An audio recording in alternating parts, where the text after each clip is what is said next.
नमस्कार दोस्तों, मैं खुशबू श्रीवास्तव चंद्रा ITI के YouTube चैनल पर आप सभी का स्वागत करती हूँ। जैसा कि दोस्तों आप पहले भी वीडियोस में देख चुके हैं, इस बार हम लाए हैं आपके लिए सन 2018 NCVT MIS का इवनिंग शिफ्ट का सेकेंड सेमेस्टर का एम्प्लॉयबिलिटी स्किल का पेपर। दोस्तों ये मिनिमम 50 मार्क्स का पेपर होता है। इसमें 25 क्वेश्चन होते हैं और पर क्वेश्चन 2 मार्क्स का होता है। ये इवनिंग शिफ्ट सेशन का सेकेंड सेमेस्टर का पेपर है। चलते हैं दोस्तों, देखते हैं हमारा पहला प्रश्न। हमारा पहला प्रश्न है, उद्यमियों में किस कौशल का होना आवश्यक है?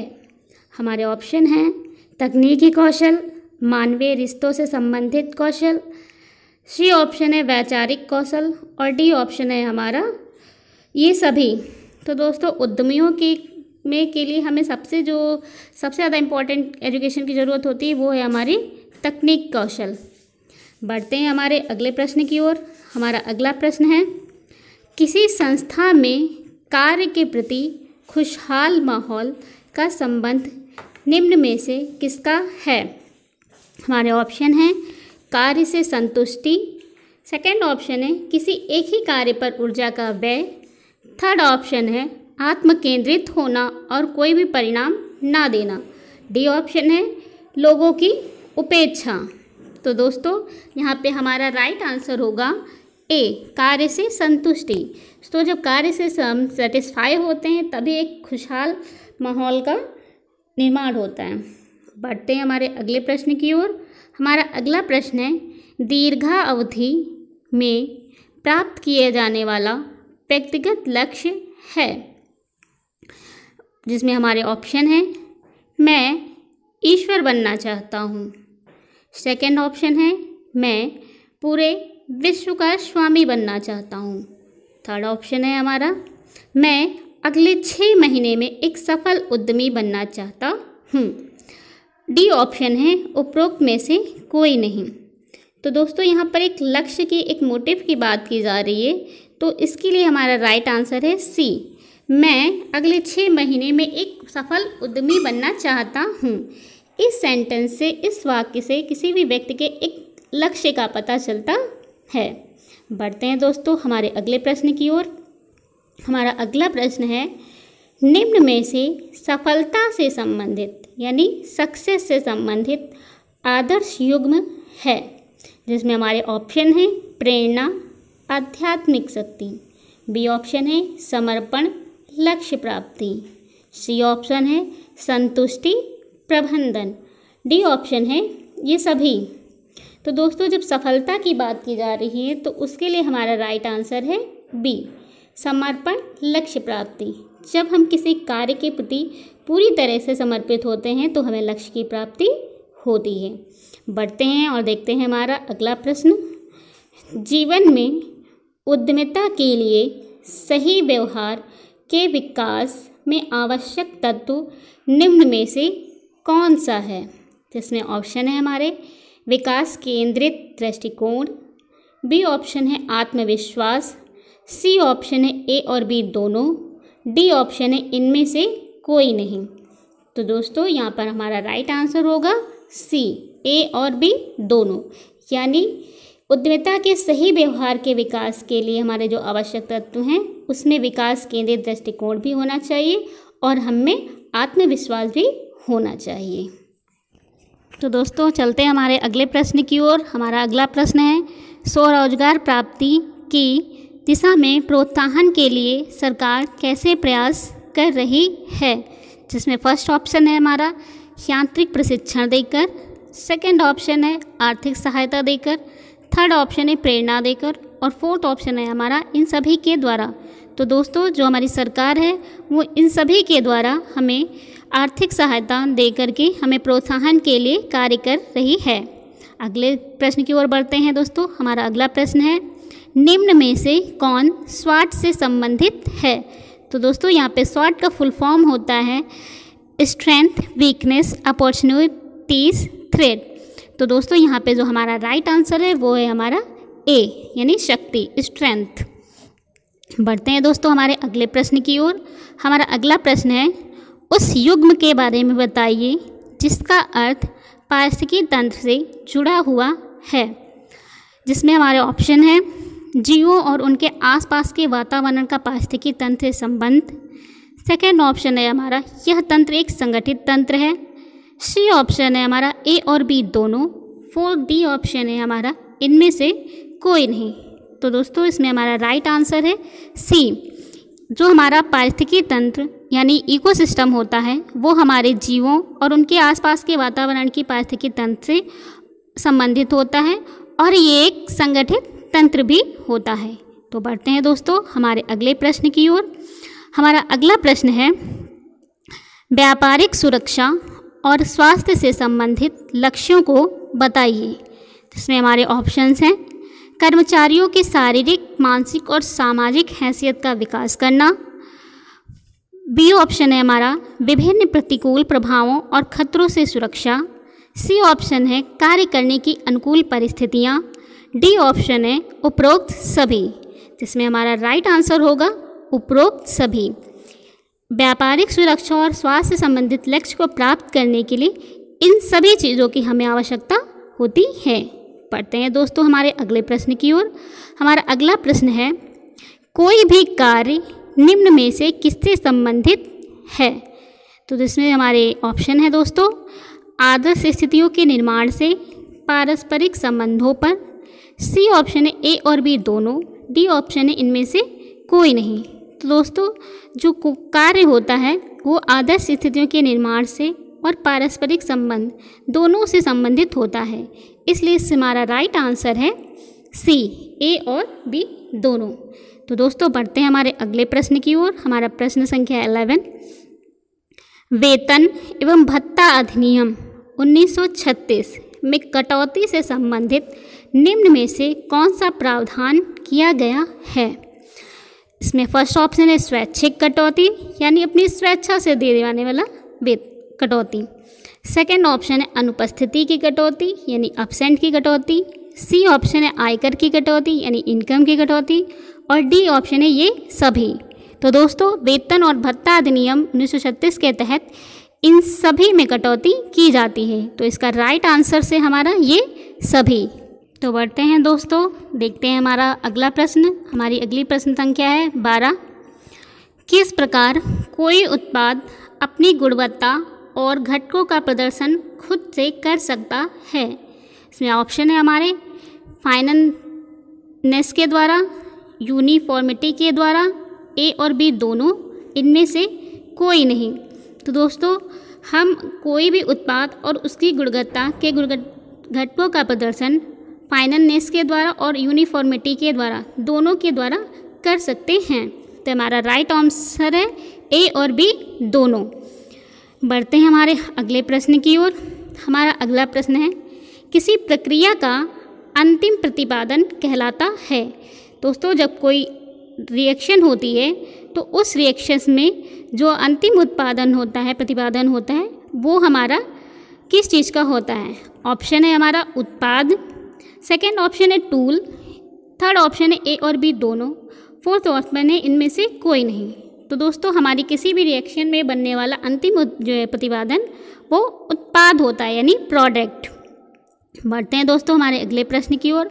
हमारा अगला प्रश्न है निम्न में से प्राप्त किया जाने वाला व्यक्तिगत लक्ष्य है। फर्स्ट ऑप्शन है मैं पायलट बनना चाहता हूँ, ये कोई बच्चे के द्वारा कहा गया कथन है। सेकेंड ऑप्शन है मैं सुपरस्टार बनना चाहता हूँ, ये किसी वयस्क के द्वारा यानी एल्डर पर्सन के द्वारा कहा गया कथन है। थर्ड ऑप्शन है मैं इस प्रोजेक्ट को 2 महीनों में पूरा करना चाहता हूँ, विद्यार्थी द्वारा कहा गया कथन है। थर्ड ऑप्शन है मैं एक बड़ा घर खरीदना चाहता हूँ, ये एक बेरोजगार व्यक्ति द्वारा कहा गया कथन है। तो दोस्तों यहाँ पे व्यक्तिगत लक्ष्य की प्राप्ति की बात की जा रही है, तो सबसे ज़्यादा लक्ष्य जो होता है वो किसी विद्यार्थी के लिए होता है। तो यहाँ पे जो हमारा राइट आंसर है वो है सी, मैं इस प्रोजेक्ट को 2 महीनों में पूरा करना चाहता हूँ, ये किसी व्यक्ति के व्यक्तिगत लक्ष्य के बारे में बताता है। बढ़ते हैं दोस्तों हमारे अगले प्रश्न की ओर। हमारा अगला प्रश्न संख्या है 15 सामूहिक परिचर्चा के समय निम्न में से कौन सा कथन आपके एग्रीमेंट को व्यक्त करता है? तो इसमें हमारे ऑप्शन है दोस्तों, मुझे आपकी बात समझने दें। सेकंड ऑप्शन कह रहा है व्यक्तिगत तौर पर मैं इससे असहमत हूँ। थर्ड ऑप्शन है मैं इस बारे में आपसे सहमत हूँ। फोर्थ ऑप्शन है हाँ पर वास्तव में लोग ऐसा नहीं करते। तो दोस्तों यहाँ पर एक एग्रीमेंट की बात की जा रही है, तो इसके लिए हमारा राइट आंसर है सी, मैं इस बारे में आपसे सहमत हूँ। ये हमें किसी व्यक्तिगत परीक्षा के एग्रीमेंट के बारे में बताता है। बढ़ते हैं दोस्तों हमारे अगले प्रश्न की ओर। हमारा अगला प्रश्न है व्यावसायिक खतरे परिणाम हैं। व्यावसायिक खतरे यानी यहाँ पर एक्सेप्शनल हैजार्ड्स की बात, एक्सीडेंट की बात की जा रही है। तो दोस्तों यहाँ पर ऑप्शन है हमारे कार्यस्थल पर अस्वास्थ्यकर स्थितियाँ, बी ऑप्शन है हमारा बीमारियों का खतरा, सी ऑप्शन है हमारा फैक्ट्रीज में दुर्घटना का खतरा और डी ऑप्शन है हमारा ये सभी। तो दोस्तों ये सभी व्यावसायिक खतरों के परिणाम हैं जिनके द्वारा हम जो है व्यावसायिक खतरे हैं। तो यहाँ पे हमारा राइट आंसर होगा ये सभी। तो बढ़ते हैं दोस्तों, देखते हैं हमारा अगला प्रश्न। हमारा अगला प्रश्न है सामान्य कार्यस्थलों पर होने वाले खतरों का समुच्चय है, जिसमें हमारे ऑप्शन है यांत्रिक स्वास्थ्य संबंधी खतरे, बी ऑप्शन है रासायनिक स्वास्थ्य संबंधी खतरे, सी ऑप्शन है मनोवैज्ञानिक सामाजिक स्वास्थ्य संबंधी खतरे, डी ऑप्शन है ये सभी। तो दोस्तों सामान्य कार्यस्थलों पर ये सभी खतरे हो सकते हैं, इसलिए हमारा राइट आंसर है डी। बढ़ते हैं हमारे अगले प्रश्न की ओर। हमारा अगला प्रश्न है निम्न में से कौन सी एक बुरी आदत नहीं है? फर्स्ट ऑप्शन है ड्यूटी पर समय से पहले पहुंचना, बी ऑप्शन है कार्यस्थल पर अनुशासन का पालन करना, सी ऑप्शन है अन्य कर्मचारियों के काम में दखल देना, डी ऑप्शन है सुरक्षा संबंधी चेतावनियों का ध्यान रखना। तो दोस्तों इस प्रश्न को मैं आपसे सही करके बताती हूँ। ये प्रश्न हो सकता है निम्न में से कौन सी एक बुरी आदत है, जिसके लिए हमारा राइट आंसर हो सकता है सी, अन्य कर्मचारियों के काम में दखल देना एक बुरी आदत है। बढ़ते हैं हमारे अगले प्रश्न की ओर। हमारा अगला प्रश्न है डैश कर्मचारियों से संबंधित पहली चिंता होनी चाहिए। ऑप्शन में है हमारे सुरक्षा का महत्व, अधिक भत्ता, काम के कम घंटे, इनमें से कोई नहीं। तो दोस्तों किसी भी कर्मचारी के लिए उसकी सुरक्षा ही उसकी पहली चिंता होनी चाहिए, इसलिए हमारा राइट आंसर है सुरक्षा का महत्व यानी इम्पोर्टेंस ऑफ सेफ्टी। अगले प्रश्न की ओर बढ़ते हैं। हमारा अगला प्रश्न है डैश दुर्घटना का सबसे बड़ा कारण है। फर्स्ट ऑप्शन है electric short circuit, second option है खराब उपकरण, थर्ड ऑप्शन है सुरक्षा पट्टी रहित खतरनाक मशीनें, डी ऑप्शन है ये सभी। तो दोस्तों दुर्घटना के लिए ये सभी कारण सुयोग्य हैं, इसलिए हमारे यहाँ पे राइट आंसर है ये सभी। इन सभी के द्वारा दुर्घटना कहीं पर भी हो सकती है। बढ़ते हैं दोस्तों हमारे अगले प्रश्न की ओर। हमारा अगला प्रश्न है HIV का कारण है। फर्स्ट ऑप्शन है बैक्टीरिया, सेकेंड ऑप्शन है वायरस, सी ऑप्शन है फंगी और डी ऑप्शन है इनमें से कोई नहीं। तो दोस्तों जैसे आप सभी जानते हैं कि HIV एक वायरस है जिसका फुल फॉर्म होता है ह्यूमन इफिशिएंसी वायरस। तो बढ़ते हैं दोस्तों हमारा अगला प्रश्न है प्रश्न संख्या 22। HIV फैलता है, जिसमें ऑप्शन है हमारा प्रभावित मरीज के साथ असुरक्षित सेक्स से, बी ऑप्शन है चूमने से, सी ऑप्शन है छूने से और डी ऑप्शन है साथ में खाना खाने से। दोस्तों इसमें हमारा राइट आंसर होगा ए, प्रभावित मरीज के साथ असुरक्षित सेक्स से HIV फैलता है।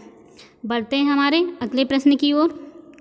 भारतीय लघु उद्यम विकास बैंक SIDBI की स्थापना हुई।